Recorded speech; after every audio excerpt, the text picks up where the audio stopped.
Estamos aqui hoje recebendo dois convidados, já que neste sábado começa a BFA para os atuais campeões. Estou recebendo aqui o coach negro, técnico, head coach do Galo Futebol Americano e o linebacker Guilherme Aleixo para a gente falar um pouquinho dessa estreia e dessa caminhada, né? O time vai em busca do seu bicampeonato, no ano passado foi campeão lá em João Pessoa ao derrotar os Spectros na final com um lance faltando 1 minuto e 30. Acho que todo mundo que acompanha o futebol americano no Brasil se lembra dessa jogada. E agora o time está aí de cara nova e pronto para buscar um novo título, o bicampeonato. Como que é assumir o time nessa situação de saber que é um dos favoritos e ter essa meio que obrigação de pelo menos estar ali figurando nas finais do campeonato? Primero que nada, muito obrigado por el convite. La verdad es que es un reto importante, un reto que vamos y que estamos asumiendo con gran responsabilidad y acho que este time vai para coisas mais grandes ainda. E o Aleixo que é um jogador que é nascido, criado aqui no futebol americano no Brasil, ficou 3 anos jogando nos Estados Unidos no nível universitário e está de volta agora para finalmente jogar a competição nacional organizada, né, Aleixo? Muito obrigado, Felipe, e a redação aí do Super. Muito obrigado pelo convite. A sensação é excelente, é muito bom estar de volta para o Brasil, nesse elenco incrível que é o elenco do Galo, o time que é o melhor do Brasil. Então, para a gente, para mim como atleta, melhor coisa que podia ter acontecido. E vamos começar nesse trabalho, estreia contra o Vila Velha Tritões. É um time que a gente sabe que tem uma certa tradição no futebol americano brasileiro, porém que vive já há alguns anos aquém do que era. Como que vocês avaliam esse primeiro adversário que inicia a caminhada do Galo na BFA? Cada jogo es importante. Este time lo estamos estudiando, a pesar de que no hemos tenido vídeos de jogos sobre ellos en este año, llevamos ya estudiando a ellos videos del 2017, 2018, tratando de analizar el juego y acho que va a ser, para comienzo, un gran rival. E para você, Aleixo, o que você destaca e o que você acha que vocês podem ter até certa facilidade nesse primeiro jogo? O Tritões é sempre um adversário difícil de jogar, principalmente porque eles não jogam campeonato estadual. Então, igual o coach falou, a gente não tem vídeo, mas é um time que não pode nunca, né, ser subestimado. Tem uma tradição enorme e é um time que está passando pelo mesmo processo que a gente, que é um processo de renovação. Então, vários atletas voltando, alguns novos atletas.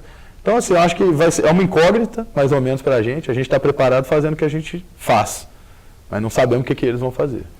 E o jogo acontece neste sábado, às 17 horas, no Sesc Venda Nova, né? Convidar a todos, atleticanos, fãs de futebol americano, que tenham interesse de acompanhar. Hoje o futebol americano no Brasil está em franco desenvolvimento, né? A gente costuma falar que quanto mais os anos passam e mais os times se organizam, melhor ficam os jogos para se assistir.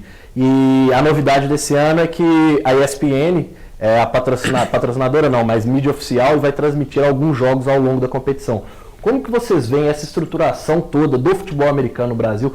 Porque ainda é um esporte amador. Só que a gente já vê times, principalmente como o Galo Futebol Americano, o T-Rex, o próprio João Pessoa, o Specs, já estão chegando naquele nível, ou de semi-profissional, até mesmo de profissional, né? Como é que vocês fazem essa avaliação do esporte no Brasil? Oca, en México ya se fala que la liga brasileña es profesional, ya porque hay algunos jugadores que ya reciben ingresos, mas están esperando ver qué acontece con la liga, están muy atentos, ya que es una liga que tiene 32 times en primera división, 40 times en segunda división. Es muito melhor a nivel de times que la propia Liga Profesional de México. Entonces, mucha gente de México quiere venir a participar acá. Acho que Brasil, como se fala, está convirtiéndose en el monstruo que está pronto a acordar. Para você, Aleixo, você que estava lá agora, né, vivendo no primeiro mundo do futebol americano. Pois estava... Para mim, assim, a gente vê realmente que está evoluindo a passos largos. Está muito longe ainda dos Estados Unidos. É um mercado que não tem como se comparar, Canadá, mas a estrutura que está tendo aqui agora, a organização de uma confederação melhor agora, né, com a diretoria aí do Mingoni, né, sendo eleito, ele já mudou algumas coisas. Agora tem o Duzão na NFL. Então, a gente vai vendo, as coisas vão acontecendo mesmo, aquele sonho de todo praticante do esporte está acontecendo aos poucos, né? Mas está chegando.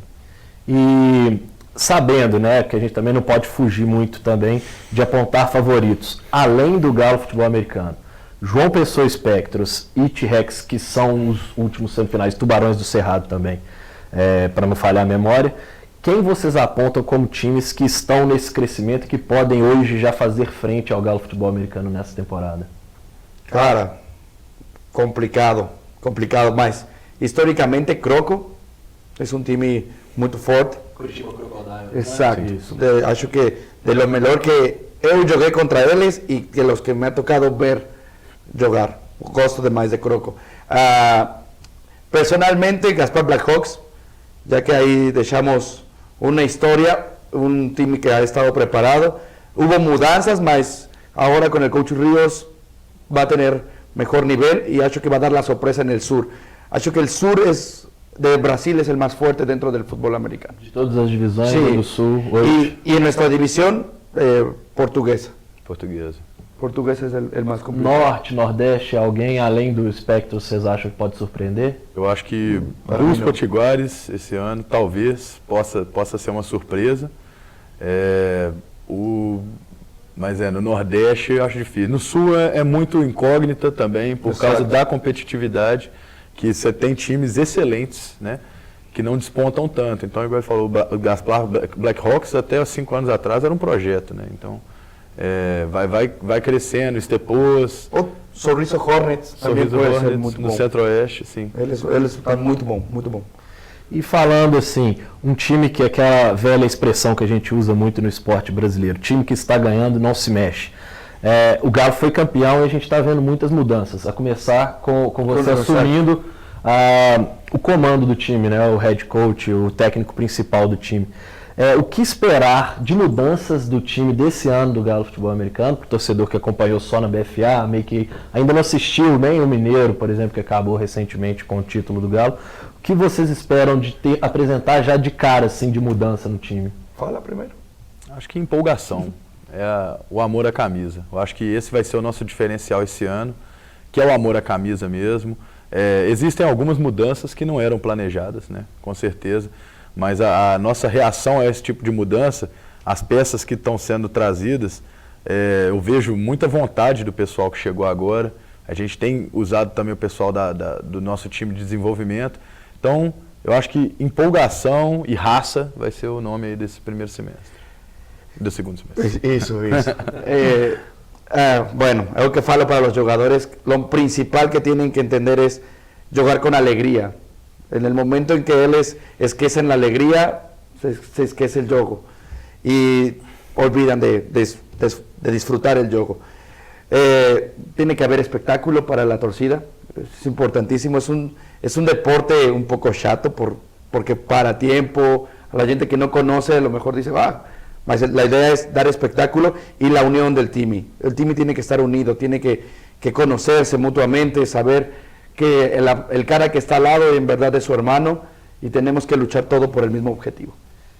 Já fiquei sabendo que desde que você assumiu o time, tá aquele sentimento que existia no passado com o Dan Levy, que era o time em crescimento, em formação, é uma cultura mesmo do futebol americano enraizada do norte, assim, né, dos Estados Unidos, do próprio México.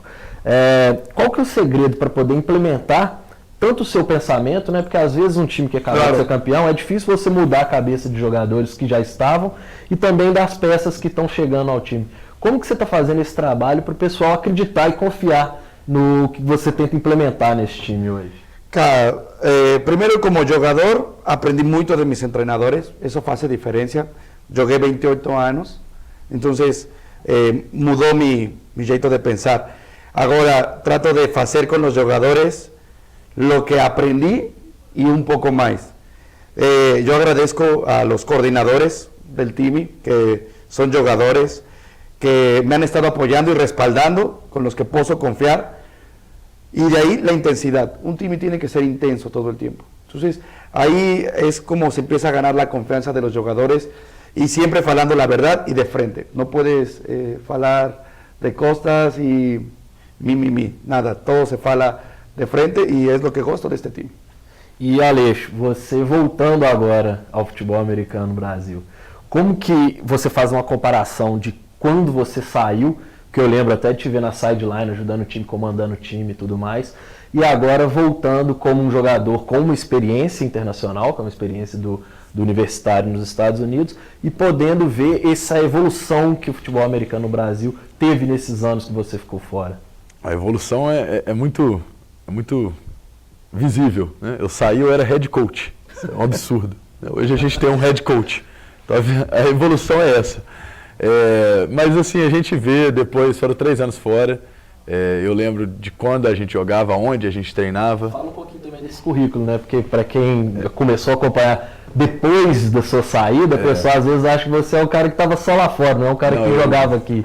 Eu comecei aqui Comecei no América, no Minas Locomotiva. Hoje é América Locomotiva. Fui para o Jet Eagles, que hoje é o time do Galo, em 2015. Ali eu fiquei até metade de 2016.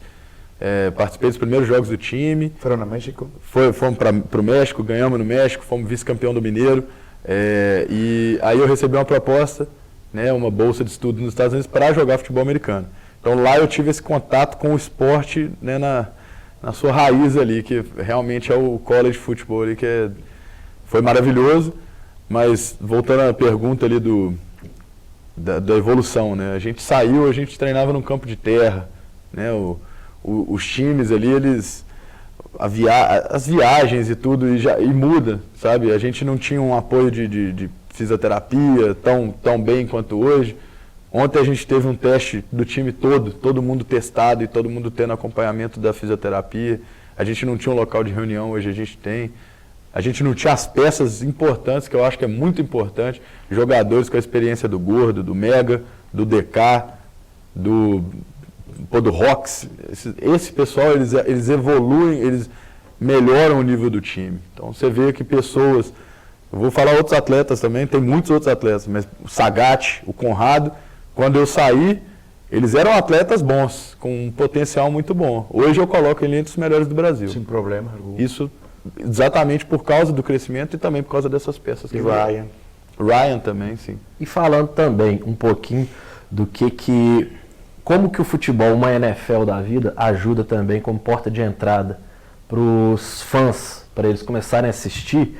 Queria que vocês traçassem um paralelo assim. O que a pessoa que já assiste a NFL, ela pode vir assistir no futebol americano no Brasil, o que ela ganha também? Porque eu costumo falar que a partir dos playoffs, principalmente da BFA, já é um nível de jogo que o pessoal que gosta de futebol americano lá de fora, já é um nível que eles conseguem assistir e gostar do jogo, apreciar o jogo. Como que vocês traçam esse paralelo do que é uma NFL, né, a Liga Profissional Norte-Americana, que é a número 1 no mundo, para o que a gente está vivendo neste momento aqui no Brasil? Não dá para comparar. É isso que não pode. Não dá para comparar. No nível não dá. O que eu prometo para o pessoal que quiser assistir a BFA esse ano é big hit, é porrada, é intensidade. A gente vai ter isso, porque isso é futebol americano em qualquer lugar. Então, você vai ver intensidade. Isso eu falo do meu lado na defesa ali. Mas, com certeza, você tem, né, genialidade ali de alguns atletas. Você vai assistir o Paris Lee jogar também. Então... com certeza, vai ter gente, né, comendo grama, é muito bom. Sí. O futebol americano é muito bom em qualquer lugar que você for ver. Es muy simple. La NFL es un programa de televisión que para cuando hay cortes comerciales, los jugadores ya no se exponen tanto porque tienen que guardar sus contratos y eso es lo complicado. Pero ahora vocês es como asistir a un college.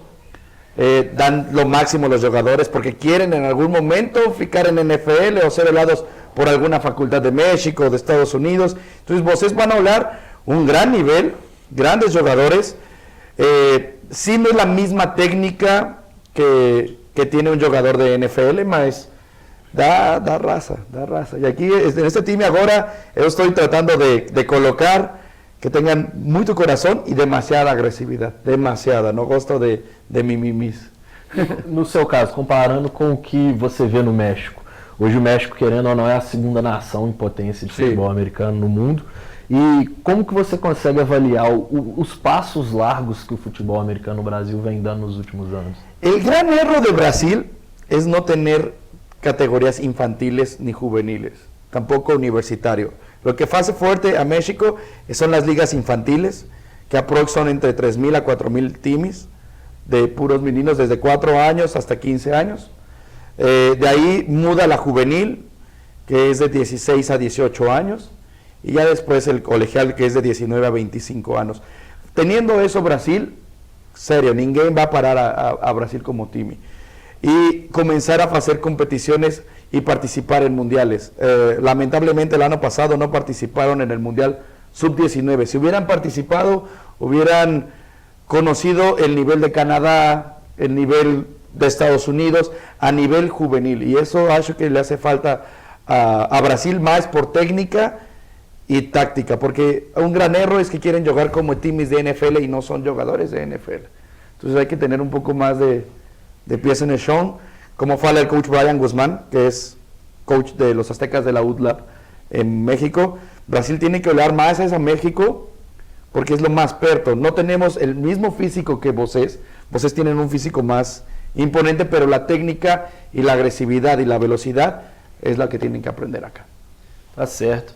Então a gente vai encerrando por aqui, né? Se quiserem deixar algum agradecimento ou falar alguma coisa, chamar a torcida para o jogo aí, convidar. Já aproveita, pode convidar o pessoal aí para o jogo. Jogo sábado, dia 13 de julho, às 17 horas no Sesc Venda Nova. Vamos lá apoiar o Galo, apoiar o futebol americano, apoiar Minas Gerais, que agora começa, é o primeiro passo para o bicampeonato.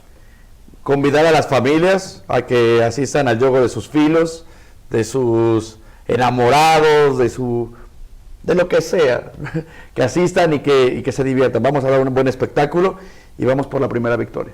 Tá certo, e quem gosta de futebol americano já sabe, né? Acompanhar aqui as redes sociais do Jornal Tempo, da Rádio Super Notícia, do Super FC Oficial, e que a gente está sempre dando notícias de futebol americano. É uma dos esportes que a gente mais acompanha, a gente está sempre nos jogos presentes, fazendo matéria, às vezes até participando, vez ou outra, de comentários, de tudo mais dos jogos. Então, convidar todo mundo para seguir as nossas redes sociais e, claro, no portal Super FC você vai se manter sempre bem informado a respeito do futebol americano aqui no Brasil e principalmente em Minas Gerais.